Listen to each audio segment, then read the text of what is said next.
ಸುಮಾರು 130 ಕೋಟಿ ಸಾರ್ವಜನಿಕರ ಹಣ ಖರ್ಚು ಮಾಡಿ ಸಿದ್ಧಪಡಿಸಲಾಗಿರುವ ಕಾಂತರಾಜ್ ಹಾಗೂ ಮಧುಸೂದನ್ ಅವರ ಸಾಮಾಜಿಕ ಮತ್ತು ಶೈಕ್ಷಣಿಕ ಸಮೀಕ್ಷೆ ವರದಿಯನ್ನು ಸರ್ಕಾರ ತಕ್ಷಣವೇ ಬಿಡುಗಡೆ ಮಾಡಿ ಅನುಷ್ಠಾನಗೊಳಿಸಬೇಕು ಎಂದು ಎಸ್ಡಿಪಿಐ ರಾಜ್ಯ ಪ್ರಧಾನ ಕಾರ್ಯದರ್ಶಿ ಅಫ್ಸರ್ ಕೊಡ್ಲಿಪೇಟೆ ಆಗ್ರಹಿಸಿದರು. ಸುದ್ದಿಗೋಷ್ಠಿಯಲ್ಲಿ ಮಾತನಾಡಿದ ಅವರು, ರಾಜ್ಯದ ಪ್ರಬಲ ಜಾತಿಗಳ ನಾಯಕರ ಒತ್ತಡಕ್ಕೆ ಮಣಿದು ಸರ್ಕಾರ ಜಾತಿ ಗಣತಿ ವರದಿಯನ್ನು ಮೂಲೆಗುಂಪು ಮಾಡಿದೆ. ಬಡ ಹಾಗೂ ಶೋಷಿತ ಸಮುದಾಯಗಳಿಗೆ ನ್ಯಾಯ ಸಿಗಬೇಕಾದರೆ ಈ ವರದಿ ಜಾರಿಯಾಗುವುದು ಅತ್ಯಗತ್ಯ.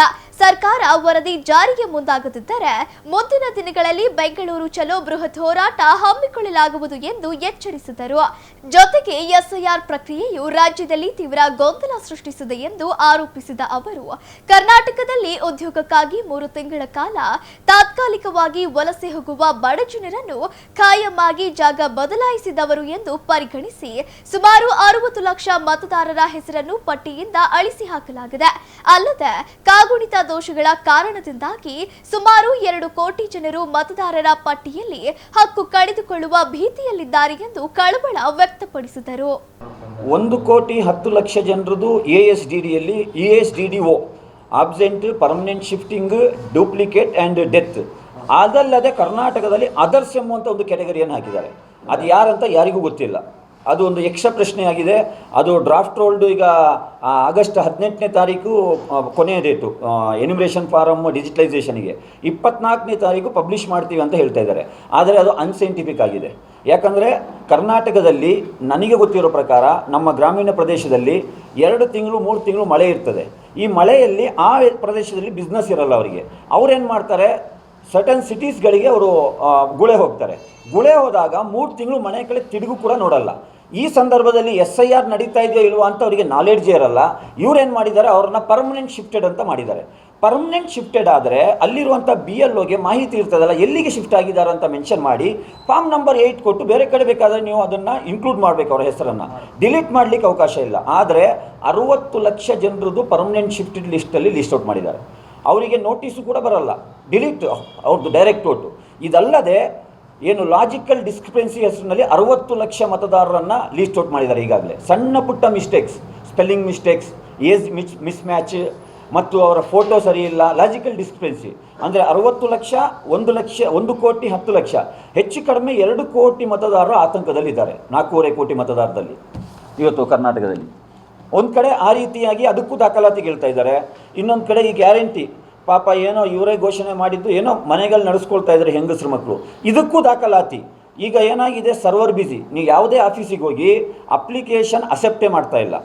ಒಬ್ಬರು ಒಂದಿನ ನಡೆಯಲ್ಲ, 3-4 ದಿನ ರಜೆ ಹಾಕಬೇಕು ಒಂದು ಸಣ್ಣ ಒಂದು ಇನ್ಕಮ್ ಆ್ಯಂಡ್ ಕ್ಯಾಶ್ ಪಡೀಲಿಕ್ಕೆ. ಪಾಪ ಅವ್ರ ಕೆಲಸನೂ ಬಿಡಬೇಕು, ದಾಖಲಾತಿನೂ ಸಿಗೋದಿಲ್ಲ. ಸಿಕ್ಕಿದ್ರೂ ಕೂಡ ಅಫಿಷಿಯಲ್ಗಳು ಏನು ಒಂದೇ ಮಾತು ಹೇಳ್ತಾರೆ, ಇಲ್ಲ ಅಮ್ಮ SIR ಅಲ್ಲಿ ಇದ್ವಿ ನಾವು, ಏನಿದ್ರು SIR ಮುಗಿಬೇಕಂತೇಳಿ. ಅಷ್ಟರೊಳಗೆ ಇವ್ರದ್ದು ಕ್ಯಾನ್ಸಲೇಷನ್ ಆಗಿರ್ತದೆ.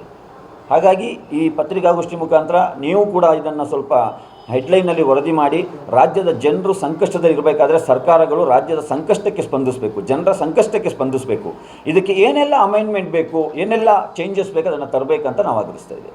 ಇವರಿಗೆ ಅಷ್ಟು ಕನ್ಸರ್ನ್ ಇದ್ದಿದ್ರೆ ಸರ್ಕಾರದ 130 ಕೋಟಿ ರೂಪಾಯಿ ಖರ್ಚಾಗಿದೆ ಸರ್. 130 ಕೋಟಿ ಖರ್ಚಾಗಿರುವಂಥ ವರದಿಯನ್ನು ಇವರು ಟೇಬಲ್ ಕೆಳಗೆ ಇಟ್ಕೊಂಡಿದ್ದಾರಲ್ಲ, ಆಗಲೇ ಟೇಬಲ್ ಮಾಡ್ಬೋದಾಗಿತ್ತಲ್ಲ.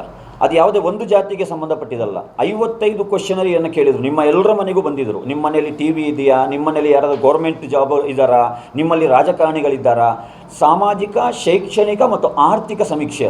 ಅದು ಪ್ರತಿ ಜಾತಿಗೂ ಸಂಬಂಧಪಟ್ಟಿದೆ. ಮುಂದೆ ಅದನ್ನು ಟೇಬಲ್ ಮಾಡಿದರೆ ನಾವೀಗ 19ನೇ ತಾರೀಕು ವಿಧಾನಸೌಧ ಚಲುವಂಥ ಹೋರಾಟವನ್ನು ಹಮ್ಮಿಕೊಳ್ಬೇಕಂತ ತೀರ್ಮಾನ ಮಾಡಿದ್ದೇವೆ. 3 ಡಿಮ್ಯಾಂಡ್ ಇದೆ ನಮ್ಮದು. ಒಂದು, ಈಕ್ವಲ್ ರೈಟ್ಸ್ ಕಮಿಷನ್ ನಾವು ತರ್ತೀವಿ ಅಂಥೇಳಿ ರಾಹುಲ್ ಗಾಂಧಿಯವರು ಪಾರ್ಲಿಮೆಂಟ್ ಚುನಾವಣೆ ಸಂದರ್ಭದಲ್ಲಿ ಹೇಳಿದರು. ನಿಮ್ಮದೇ ಸರ್ಕಾರ ಕರ್ನಾಟಕದಲ್ಲಿದೆ, ಈಕ್ವಲ್ ರೈಟ್ಸ್ ಕಮಿಷನನ್ನು ತರಬೇಕು. ಎರಡನೇದು, ಈ ಕಾಂತರಾಜ್ ಕಮಿಷನ್ ಮತ್ತು ಮಧುಸೂದನ್ ವರದಿ ಏನು ಇವತ್ತು ಡಿಜಿಟಲೈಸ್ ಆಗಿ ರೆಡಿ ಇದೆ, ಅದನ್ನು ಟೇಬಲ್ ಮಾಡಿ ಅದರ ರೆಕಮೆಂಡೇಷನನ್ನು ಇಂಪ್ಲಿಮೆಂಟ್ ಮಾಡಬೇಕು. 3ನೇ ಡಿಮ್ಯಾಂಡ್ ನಮ್ಮದು, 2B ಮೀಸಲಾತಿ ಏನು ಇವತ್ತು ಹಿಂಪಡೆದು 3.5 ವರ್ಷ ಆಗಿದೆ, ಅದನ್ನು ಮರುಸ್ಥಾಪಿಸಬೇಕು ಅಂಥೇಳಿ 3 ಡಿಮ್ಯಾಂಡ್ ಇಟ್ಕೊಂಡು 19ನೇ ತಾರೀಕು ಒಂದು ದೊಡ್ಡ ಹೋರಾಟ ಮಾಡಬೇಕಿದೆ. ನಾವು ಅಹಿಂದ ವರ್ಗಗಳ ಪರವಾದಂಥ ಹೋರಾಟ. ಆಗಸ್ಟ್ 19 ಬೆಂಗಳೂರಿನಲ್ಲಿ ಆಗಿಲ್ಲ. ಏನಿಲ್ಲ, ಸಣ್ಣ ಇದು ಅದರಲ್ಲಿ ಒಂದು ಅಫಿಡವಿಟ್ ಕೊಡಬೇಕಷ್ಟೇ ರಾಜ್ಯ ಸರ್ಕಾರ ಸುಪ್ರೀಂ ಕೋರ್ಟಿಗೆ.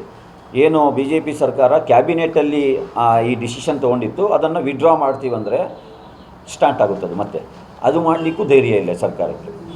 ಧಾರ್ಮಿಕ ಆಧಾರ ಮೇಲೆ ಮೀಸಲಾತಿ ಏನಾದರೂ ಇಲ್ಲ ಸರ್, ನೋಡಿ, ಕಾಕಾ ಕಾಲೇಟ್ಕರ್ ಕಮಿಟಿಯಿಂದ ಹಿಡಿದು ಜಸ್ಟಿಸ್ ರಂಗನಾಥ್ ಮಿಶ್ರಾ ಕಮಿಷನ್ವರೆಗೆ ಸುಮಾರು 36 ಕಮಿಷನ್ಗಳು ಸರ್ವೆ ಮಾಡಿರೋದ್ರಲ್ಲಿ ಅವ್ರು ಹೇಳಿರುವಂಥದ್ದು ಸಂವಿಧಾನದಲ್ಲಿ ಯಾವುದೇ ಧರ್ಮದವರಿಗೂ ಕೂಡ ಕಾಸ್ಟ್ ಆಧಾರದಲ್ಲಿ, ಜಾತಿ ಆಧಾರದಲ್ಲಿ ಮೀಸಲಾತಿ ಕೊಡಲಿಕ್ಕೆ ಪ್ರಾವಿಷನ್ನೇ ಇಲ್ಲ. ಅಲ್ಲಿರುವಂಥದ್ದು ಎರಡೇ ಪ್ರಾವಿಷನ್. ಯಾವುದೇ ಜಾತಿಗೆ ಕೊಟ್ಟರು, ಒಂದು ಸಾಮಾಜಿಕವಾಗಿ ಶೈಕ್ಷಣಿಕವಾಗಿ ಹಿಂದುಳಿದಿದ್ದರೆ ಅವರಿಗೆ ನೀವು ಮೀಸಲಾತಿಯನ್ನು ಕೊಟ್ಟು ಮೇಲೆತ್ತಬೇಕು ಅಂಥೇಳಿ ಸಂವಿಧಾನದಲ್ಲಿರುವಂಥದ್ದು. ನಮಗೆ ಕೊಟ್ಟಿದ್ದಂಥ 35 ವರ್ಷಗಳ ಏನು 2B ರಿಸರ್ವೇಷನ್ ಅದು ಇದೇ ಹಿಂದುಳಿಕೆಯ ಆಧಾರದಲ್ಲಾಗಿತ್ತು. ಜಾತಿ ಆಧಾರದಲ್ಲಿ ಯಾವತ್ತೂ ಕೂಡ ಕೊಡಲೂ ಇಲ್ಲ, ಅದಕ್ಕೆ ಅವಕಾಶನೇ ಇಲ್ಲ. ನಾವು ಕೂಡ ಜಾತಿ ಆಧಾರದಲ್ಲಿ ಕೇಳ್ತಾ ಇಲ್ಲ.